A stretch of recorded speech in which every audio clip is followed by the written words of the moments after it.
don't limit yourself. Don't limit yourself to what you see yourself as.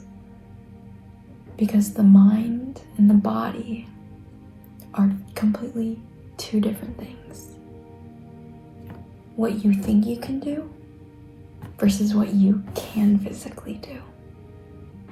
In swim, it is taught that mind over matter. Your mind is telling you you can't do something physically in the water.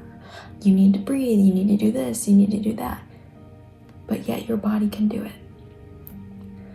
I remember distinctively, this was, I don't even know, this might have been like my junior year in high school. Maybe even my sophomore year. It might have been my junior year. I don't know. It was in high school. And I did a double that day. And it was a Wednesday. That's how bad it was. And my coach, she loved doing hypoxic sets. Meaning, you can only have a certain amount of breaths for a certain amount of length. She loved those sets. And so, I probably have it in my phone somewhere, what we specifically did, but it was like you had to do a 50, one breath in fins. Or it was something like that. Or pull. You could swim and pull only one breath for a 50, and you were on a minute. And there were so many other hypoxic things that we had to do before that to then get to that. And we had to do that 2 rounds. All of us were looking at each other petrified.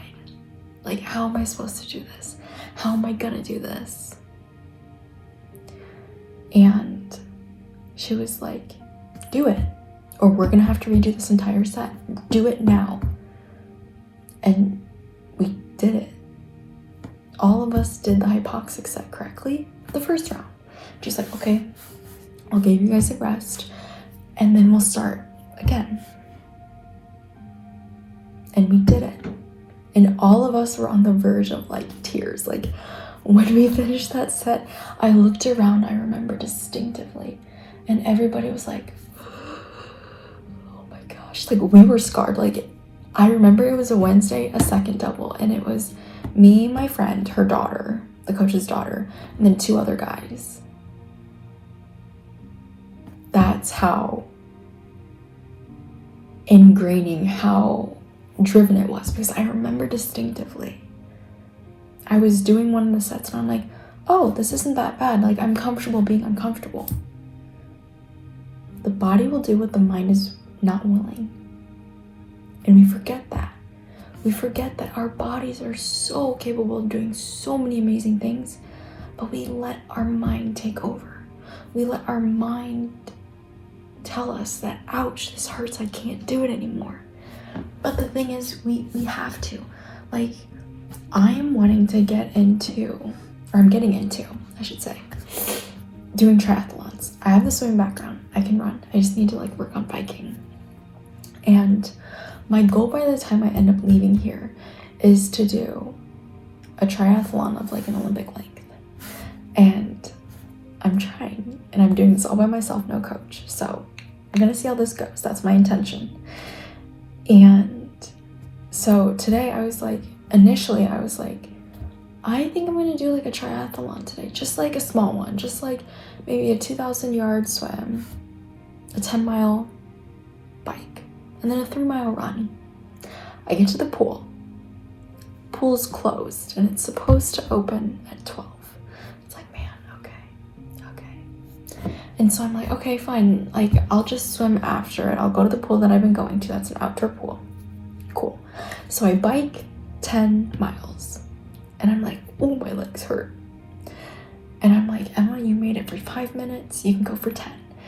And I just keep telling myself, if you can do this, you can do that, you can do it. And I end up doing that.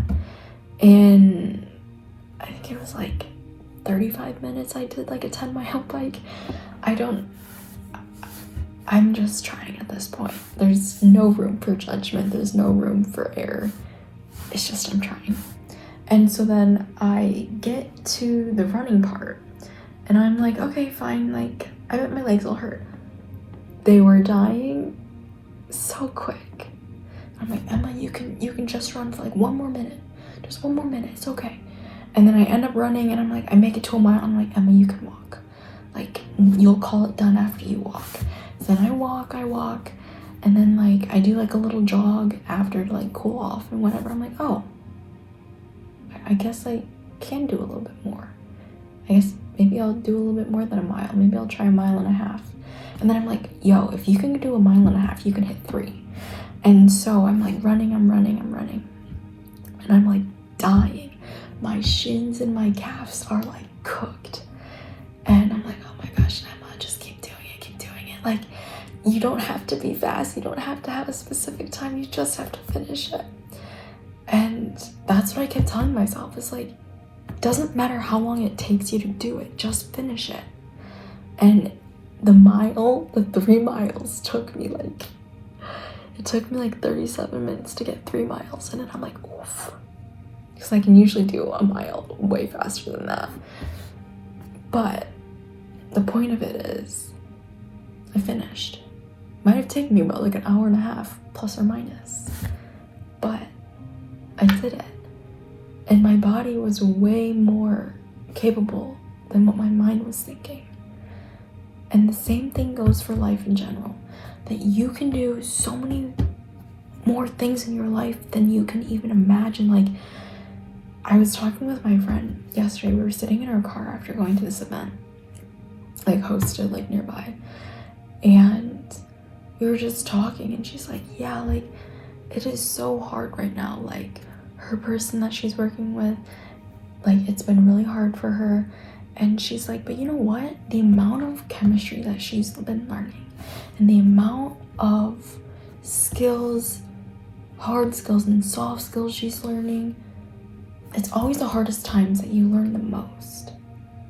And I told her that. I was like, yeah, I told her about my experience and all those difficulties. And it's just at the end of the day, it's like you have to go through hard things to figure out what your limit point or your limit is. But then you can always go a little further than that. And you can always go a little further and a little further and a little further.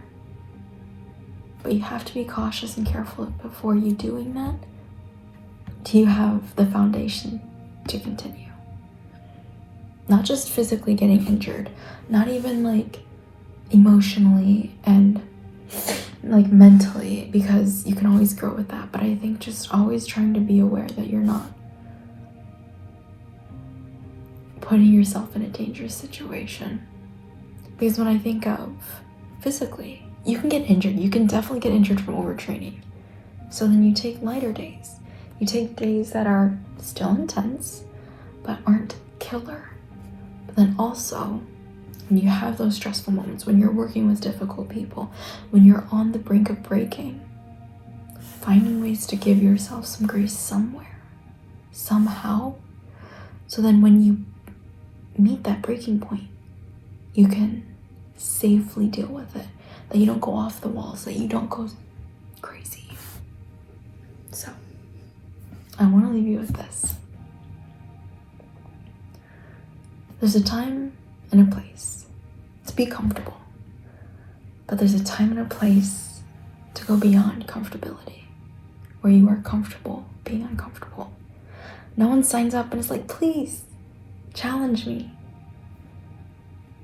But you have to accept challenge when it comes, and you should welcome it. Because those are the times that you are growing.